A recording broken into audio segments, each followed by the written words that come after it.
The massive Imperial scout ship dropped out of faster-than-light travel at the edge of the Sol system. Its golden hull gleamed in the distant sunlight as it began its standard scanning procedures.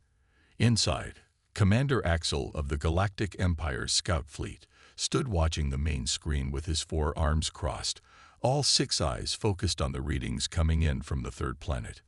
"Another primitive world," he said to his crew. "Life signs are strong. Technology level suggests early space exploration, perfect for integration into the Empire." His crew nodded in agreement. They had done this hundreds of times before. Find a developing world, show up with overwhelming force, and add another species to the Empire's growing collection. It was routine. But this time would be different. At Earth Defense Force headquarters in Geneva, Captain James Walker was having his morning coffee when the alerts started blaring. The detection systems, hidden in satellites throughout the solar system, had picked up the alien vessel the moment it arrived. James didn't panic. Neither did anyone else in the command center. They had been preparing for this day for decades. "Get me their communication frequencies," he ordered, his voice calm and steady. The technical team worked quickly, breaking through the alien encryption in minutes. James raised an eyebrow. Their security wasn't particularly impressive. Back on the Imperial ship, Commander Axel was preparing the standard first contact message when his communication officer jumped in surprise. "Sir, we're being hacked," the officer said in disbelief. "They've broken through our encryptions." Axel's mouth dropped open. "Impossible. They're supposed to be primitive. They shouldn't even be able to detect us at this range." Before he could give any orders, every screen on his bridge lit up with a simple text message in perfect Imperial standard. "This is Captain James Walker of the Earth Defense Force. We've detected your vessel and broken your encryption. You might want to reconsider whatever you're planning, for your own safety." Axel laughed. The audacity of these primitives. He typed back, "This is Commander Axel of the Galactic Empire's scout fleet. Your species will make a fine addition to our empire. Prepare for peaceful integration, or face the consequences." The response came back instantly. "Let me show you something, Commander." Suddenly, the Imperial ship's sensors detected movement. All around their vessel, hidden defensive platforms were powering up, emerging from what appeared to be empty space. The Empire's scanners hadn't detected them. They still barely could.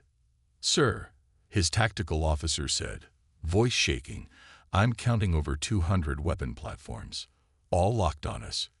Their technology. It's different from anything in our database." Another message appeared. "Those are just the ones we're letting you see, Commander. Would you like to know how many you haven't detected yet?" Axel felt a chill run down his spine. These humans had hidden their true capabilities. They had let his ship approach, broken their codes, and revealed only a fraction of their defenses, all while making it look easy. Perhaps James's next message read, "You should return to your empire and suggest they send a diplomatic mission instead. We're always happy to talk with new friends. But we need to be clear about something. Earth isn't a primitive world waiting to be conquered. We're a species that had nuclear weapons before we had spaceflight. Think about what that says about us." Commander Axel did think about it. His hand shook slightly as he ordered his ship to retreat to a safe distance.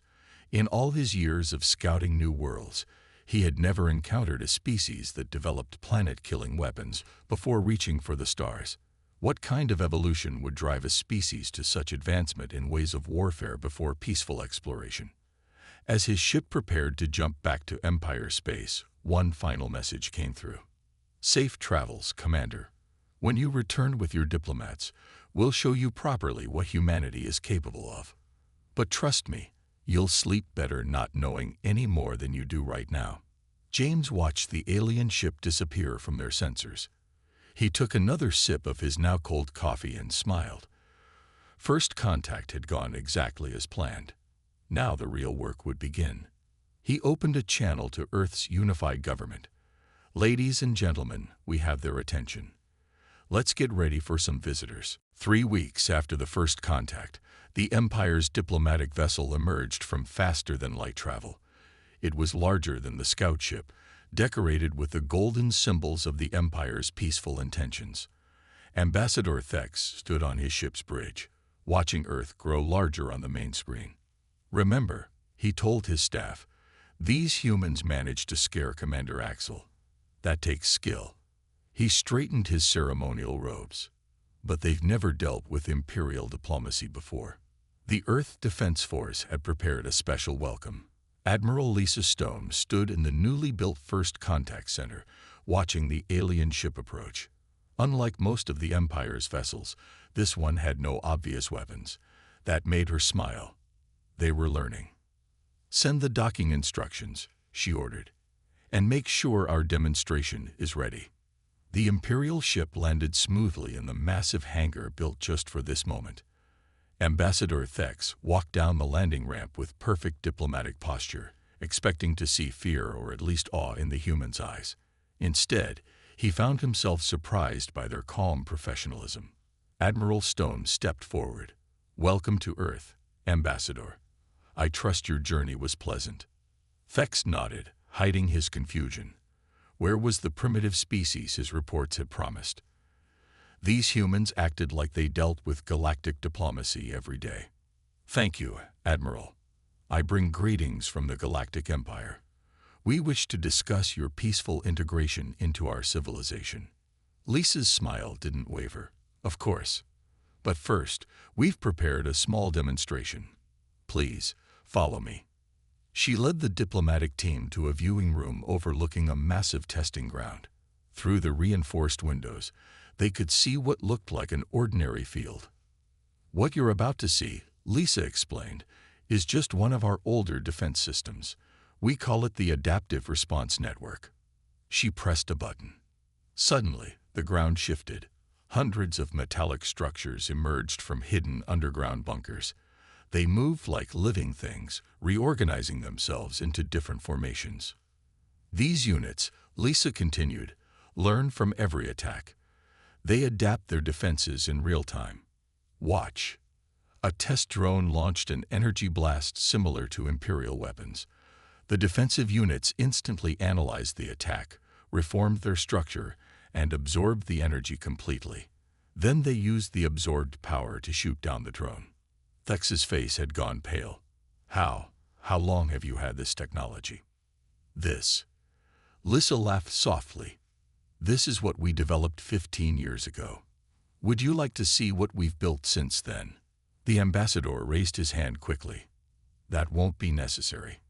He paused, choosing his next words carefully.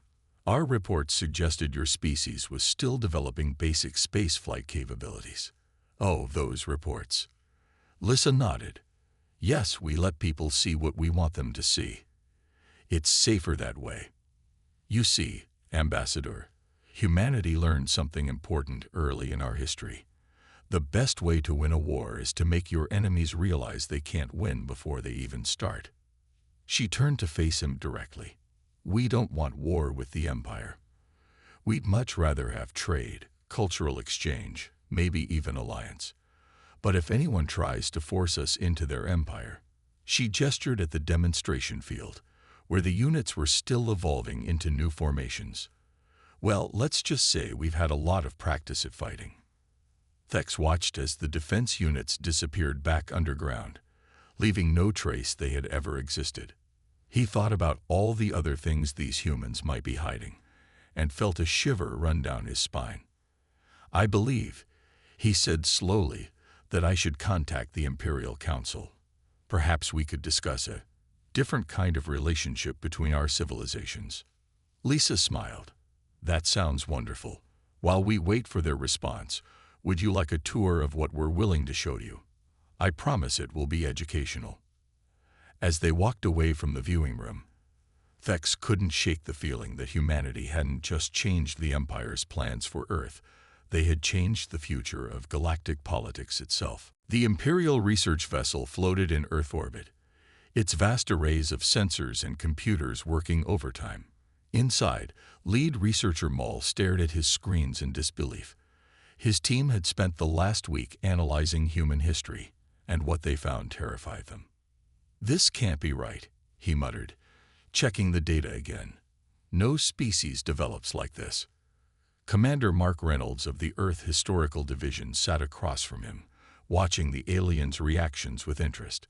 The humans had decided to share their military history, or at least the parts they wanted the Empire to see. "Is something wrong?" Mark asked, knowing exactly what was bothering the researcher. Mole turned all four of his eyes toward the human. "According to these records, your species had already fought 3 global wars before achieving spaceflight. You developed atomic weapons while still using propeller aircraft. You created computers to break enemy codes before you had television. Every major technological advance in your history is somehow connected to warfare." Mark nodded calmly. "Would you like to see some footage from our archives?" Before Mole could answer, the room's main screen lit up. Images began to play. Ancient battles with swords and shields, the first use of gunpowder, massive naval battles, early aircraft dropping bombs, tanks rolling across battlefields, nuclear explosions, modern combat drones, and finally, the latest space combat exercises. "Notice something interesting?" Mark asked, pausing the footage. "Each era shows a completely different way of fighting. We don't just adapt to new weapons. We revolutionize warfare every few generations." Mole's hands shook as he made notes. "But why?" "The Empire's historical records show most species develop through cooperation. They reach for the stars before they build weapons of mass destruction. It's the natural order of things." Mark laughed softly. "Maybe for them. But Earth tried to kill us every day. We had to fight the weather, predators, diseases, and natural disasters. Then we had to fight each other. Humanity didn't just survive. We turned survival into an art form." He pulled up another set of images. Peaceful scenes of modern Earth cities, space stations, and scientific achievements. "But here's what your researchers might have missed. All that fighting taught us something important. The true value of peace." Mole looked confused. "I don't understand." "Every weapon we created, every war we fought, showed us more reasons to avoid the next one. We became experts at war precisely so we wouldn't have to fight anymore." Mark stood up and walked to the screen. "But we never stopped preparing, never stopped innovating. Just in case." He pressed another button, and new footage began playing. Classified recordings of Earth's latest military technology. Mole watched in horror as weapons he couldn't even understand demonstrated capabilities that shouldn't be possible for a young species. "These recordings," Mark said quietly, "are from our practice sessions, training exercises, just our standard readiness tests." He turned to face the researcher directly. "And these were just the ones we're willing to show you." Mole finally understood what the human was really saying. Everything they'd been shown, every capability they'd witnessed, was just the surface. The humans weren't trying to intimidate the Empire. They were warning them. "Your species," Mole said slowly, "is unique in our records. You developed through conflict rather than harmony. You learned to split the atom before you learned to leak your atmosphere. You built world-ending weapons before you built moon bases." He paused, considering his next words carefully. "The Empire needs to know about this." Mark nodded. "That's why we showed you. Your Empire thinks in terms of territory, resources, and fleet sizes. We want you to understand that humanity doesn't just fight wars. We redefine them. Every single time." As Mole prepared to send his report to the Empire's capital, Mark left him with one final thought. "Tell your leaders this. Humanity hopes to be the Empire's greatest friend, because none of us want to find out what it means to be your enemy." The researcher looked once more at the historical footage still playing on the screen, showing centuries of human warfare condensed into minutes. For the first time in his career, he felt truly afraid, not of what humanity had done, but of what they might be capable of doing if pushed too far. The Imperial Council chamber was in chaos. The massive circular room, usually a place of calm debate, now echoed with worried voices. 50 of the most powerful beings in the galaxy argued as they watched the reports from Earth. High Counselor Rex, the eldest of them all, raised his hand for silence. In 10,000 years of Imperial history, we have never faced a situation like this. On the central display, simulation after simulation played out. Each one showed the same result: devastating losses in any conflict with Earth. The Empire's best military analysts had worked for weeks, and every scenario ended in failure. How? Demanded Counselor Vix, her scales bristling with agitation. They are so young. Their ships barely reach their own solar system. They should be easy to conquer. General Robert Wilson, invited to observe the Council's meeting, stepped forward.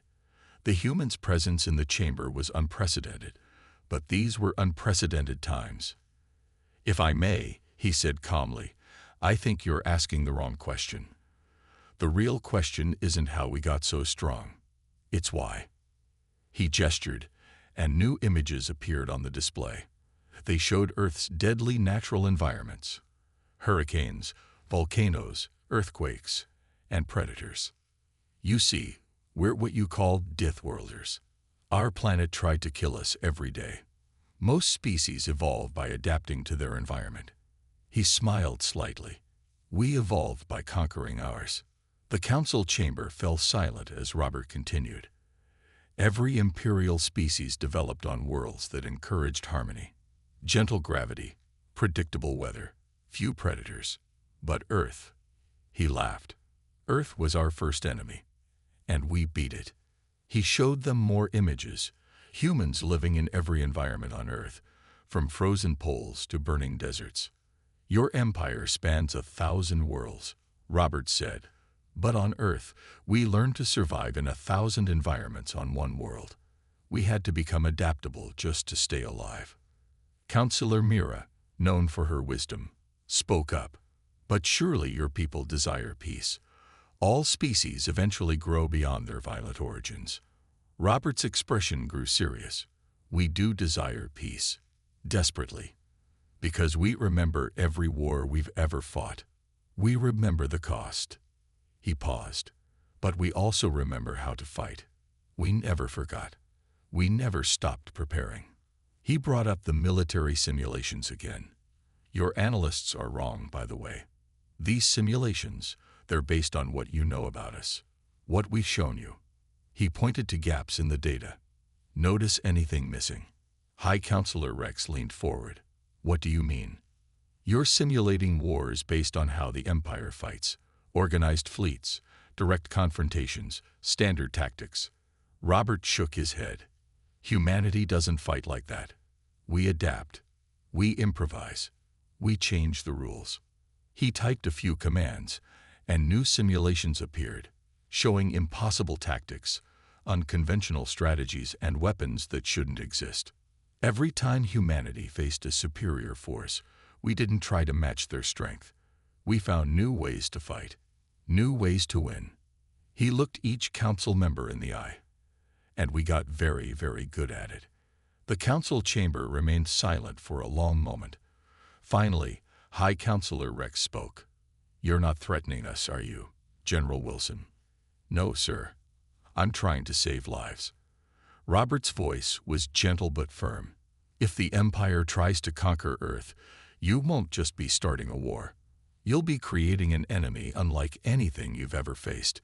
We'll adapt to your tactics, copy your technology, and find ways to fight that you never imagined." He turned to leave, then stopped at the door. "The Empire has ruled through strength for 10,000 years. That's impressive. But humanity?" He smiled again. "We survived on a planet that tried to kill us for 100,000 years. We didn't just survive. We thrived. Think about what that means before you make your decision." As the door closed behind him, the Imperial Council looked at each other in silence. For the first time in their history, they had to consider a frightening possibility. Perhaps some species were too dangerous to conquer. Admiral Kex of the Imperial Enforcement Fleet couldn't believe the reports. His task force, sent to prove human weakness, had lost contact with its advanced ships. 30 of the Empire's finest vessels, gone silent in less than an hour. "This is impossible," he muttered, staring at the tactical display. "They're just one world, one young species." The bridge of his flagship shook as another explosion lit up space. Captain Ann Miller of the Earth Defense Force watched from her smaller vessel, the EDF Adaptive, as her fleet demonstrated exactly why humanity had warned the Empire to stay away. "Target their command and control systems," she ordered calmly. "Let's show them what we learned from their first scout ship." The human ships moved in patterns the Empire had never seen before. They didn't maintain formation or follow standard combat doctrine. Each vessel acted independently, adapting its tactics in real time. "Sir," Kex's tactical officer shouted. "The humans, they're using our own encryption codes against us. They're sending false orders to our fleet." Anne smiled as she watched the Imperial ships fall into confusion. During that first contact months ago, Earth's cyber warfare teams had broken the Empire's military codes. They hadn't just studied them, they'd improved them. "Launch the drones," she commanded.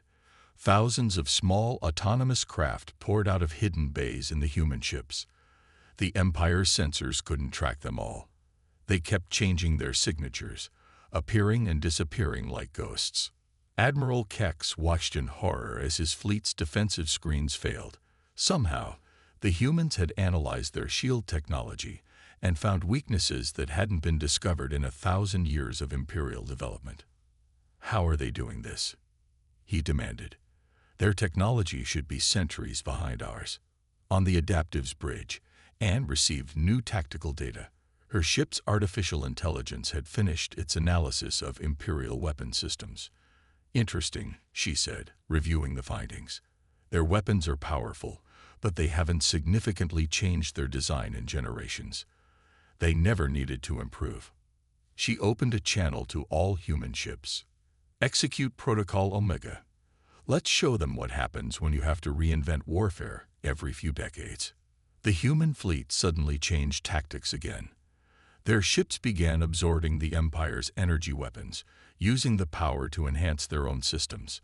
It was a technique developed from studying the Imperial scout ships' records, but taken to a level the Empire had never imagined possible. "Sir," Kex's second-in-command reported, voice shaking, "the humans aren't just defeating our weapons. They're learning from them. Adapting. Each attack we launch is less effective than the last." Anne watched as the Imperial fleet began to retreat. They had lost half their ships, not to superior firepower, but to humanity's ability to analyze, adapt, and overcome any challenge in real time. She opened a channel to Admiral Kex's flagship. "This was just our defensive fleet, Admiral. The ships we keep around to protect one planet. Would you like to see what our actual military vessels can do?" Kex's response came quickly. "You've made your point, Captain. We're withdrawing." "Good choice," Anne replied. "Oh, and Admiral, the data cores from your destroyed ships. We've already decoded them. Thank you for the technical updates. They'll help us improve our defenses even further." As the remaining Imperial ships fled the system, Anne sent her final report to Earth Command. "Demonstration complete. As expected, they underestimated our ability to adapt. Their technology is advanced but static. They've never had to face an enemy that learns and evolves during battle." She looked out at the debris field of Imperial ships, now being carefully collected by human salvage vessels. Every piece would be studied, every technology analyzed and improved upon. That was humanity's real strength, not just fighting, but learning from every encounter. "Send word to the Imperial Council," she told her communications officer. "Tell them this was just a small demonstration. Next time, we might have to show them what humanity can really do when we stop holding back." The Imperial High Command watched the battle footage in stunned silence. On the massive screen before them, they saw their fleet being systematically taken apart by forces they had considered primitive just months ago. But it wasn't the defeat that terrified them. It was how it happened. "Play it again," ordered High Commander Rix. "Focus on the human adaptation patterns." The footage replayed. showing how each human ship learned and changed tactics during the battle. More disturbing were the technical readings. Human vessels actively modifying their systems mid-combat, improving their weapons and defenses with each exchange. Admiral Tom Harris stood quietly in the corner of the command center, invited to explain humanity's performance. He waited until they had watched the footage 3 times before speaking. "Your ships fought exactly as they were designed to," he said, drawing their attention. "That was your first mistake." He walked to the display and pointed to specific moments in the battle. "See here. Your fleet maintained perfect formation, used standard tactics, followed established protocols." He smiled slightly. "In other words, you were predictable." One of the Imperial commanders slammed his fist on the table. "Those protocols were developed over thousands of years of warfare. They are proven effective against enemies who fight like you do," Tom replied calmly. "But humanity doesn't fight like anyone else. We never learned your rules of warfare, so we never limited ourselves to them." He brought up new footage, clips of human history, showing how warfare had evolved on Earth. Every major conflict in our history changed how we fight. We went from swords to guns to bombs to digital warfare in just a few centuries. We had to adapt or die. The Imperial commanders watched as human warfare transformed again and again on the screen. Each era showed completely different tactics, different technologies, different ways of thinking about combat. "Your empire has ruled through strength," Tom continued. "But strength isn't just about having the biggest ships or the most powerful weapons. It's about being able to change, to adapt, to think differently when old methods fail." He turned to face the High Command directly. "That battle you just watched, those weren't even our best ships. That was our planetary defense force, using technology we developed from studying a single Imperial scout ship. Imagine what we could do with access to your full technical database." High Commander Rix leaned forward. "Is that a threat, Admiral Harris?" "No," Tom replied. "It's a warning and an offer. Humanity doesn't want to be your enemy. We're really good at war, but we're even better at peace. We've had enough war in our history to last 1,000 lifetimes." He brought up new images, peaceful scenes of Earth, scientific achievements, artistic creations. "We could be your greatest allies. We could help the Empire grow, not through conquest, but through innovation. Our adaptability, our creativity, our unique way of thinking, all of it could benefit everyone." The High Command exchanged glances. This was unprecedented in Imperial history. No species had ever forced them to consider such a radical change in approach. "And if we choose to continue our current path?" one commander asked. Tom's expression grew serious. "Then you should understand something. What you saw in that battle wasn't war, it was a demonstration. If the Empire forces us into real conflict, we won't just fight your ships. We'll revolutionize warfare itself. We'll change the very nature of combat in ways you can't imagine. And we'll never stop improving, never stop adapting, never stop finding new ways to win." He let that sink in before delivering his final message. "The choice is yours. But remember, humans don't just fight wars. We transform them, every single time." Is that really what the Empire wants to face? High Commander Rix looked at the battle footage one last time, watching human ships evolve their tactics in real time, and made a decision that would change the course of galactic history forever. The Imperial capital world of Nova Prime had never seen anything like it. The massive plaza before the Imperial Palace was filled with representatives from 1,000 worlds, all gathered to witness something unprecedented in the Empire's history: the signing of the first Equal Partnership Treaty. Ambassador David Clark stood at the grand entrance, looking out at the assembled crowd. Behind him, the Imperial Council waited in their ceremonial robes. This wasn't a ceremony of submission or conquest. It was something entirely new. "Quite a change from their first attempt to scan Earth, isn't it?" his assistant whispered. David smiled, remembering how it all started with a single scout ship and a simple warning. In just 6 months, Humanity had forced the most powerful civilization in known space to completely rethink its approach to expansion. The High Counselor stepped forward, his voice carrying across the plaza through advanced audio systems. Today marks a new chapter in Imperial history. For 10,000 years, we have grown through strength and integration. Today, we learn a new way. Screens around the plaza showed images from the recent battle, but not of destruction. Instead, they focused on the human ship's adaptation and innovation. The Empire had finally understood. Humanity's real power wasn't in weapons, but in ideas. The humans have shown us something remarkable, the High Counselor continued.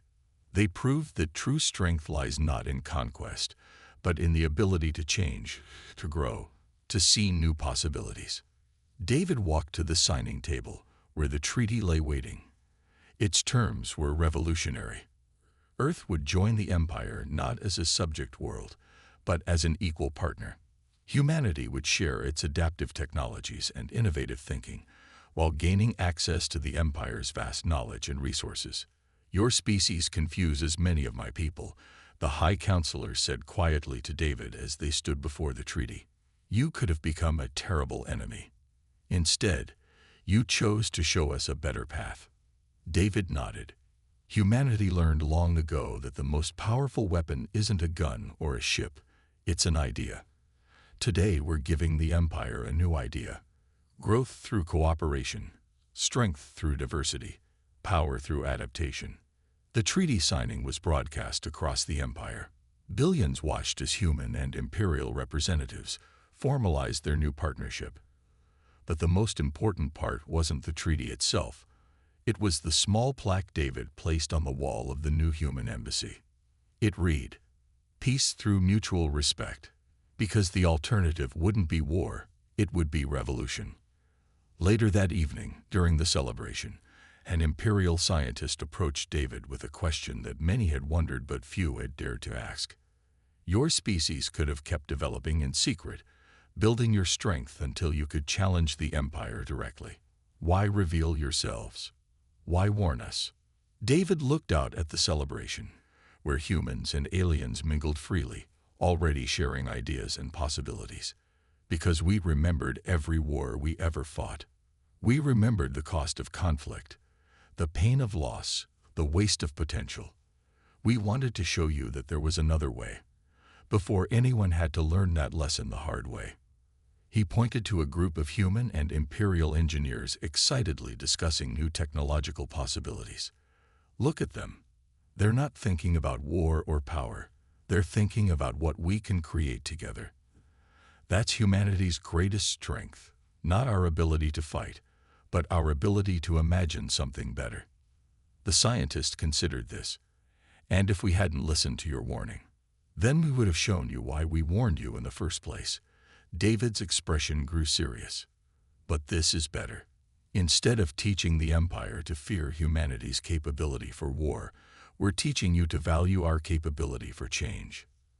As the celebration continued into the night, news spread across the galaxy.